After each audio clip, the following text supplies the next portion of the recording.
নমস্কার বন্ধুরা, তোমরা সবাই কেমন আছো? আশা করি ভালো আছো। আমিও ভালো আছি। আমার বাঙালি রান্নাঘরে তোমাদের সবাইকে স্বাগতম। আজ আমি তোমাদেরকে কচুরমুখী আলু দিয়ে মাছের ঝোল করে দেখাবো। তো এখানে আমি রান্না করার জন্য কড়াইটা গরম করার জন্য দিয়েছি।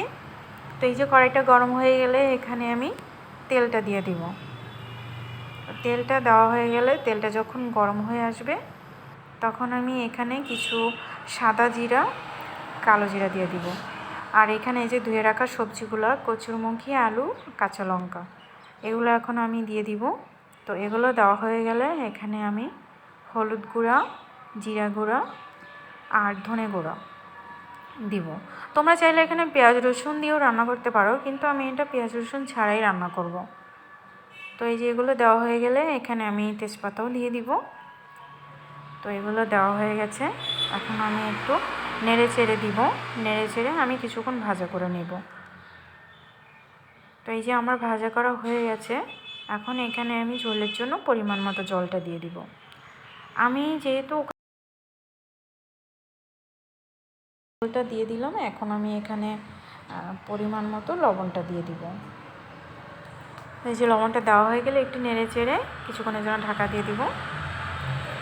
তো এই যে ঢাকনা উঠিয়ে নিয়েছি, দেখো জলটা ফুটে গেছে। এখন এখানে আমি মাছগুলো দিয়ে দেব। এই যে মাছগুলো দেওয়া হয়ে গেছে। মাছগুলো দেওয়া হয়ে গেলে আর একটু নেড়ে চেড়ে দিব, দিয়ে ঢেকে দিয়েছিলাম। এই যে ঢাকনা উঠিয়ে নিয়েছি, দেখো তরকারিটা কত সুন্দর কালার আসছে না? এভাবে আমি কিছুক্ষণ রান্না করে নেব। তোমরা চাইলে অন্য মশলাও দিতে পারো। আমি কিন্তু এখানে শুধুমাত্র ধনে গুঁড়া, জিরা গুঁড়া দিয়েই রান্না করব। তো এই যে দেখো তরকারিটা ফুটছে। এখন আমি নেড়ে চেড়ে দিব, মাঝে মাঝে নেড়ে চেড়েভাবে একটু রান্না করে নেব। এই যে আমি কিছুক্ষণের জন্য আবার একটু ঢেকে দিয়েছিলাম, আবার ঢাকনাটা উঠিয়ে নিয়েছি। তো এই যে দেখো তরকারিটা কিন্তু আমার প্রায় মাঝপথে চলে আসছে।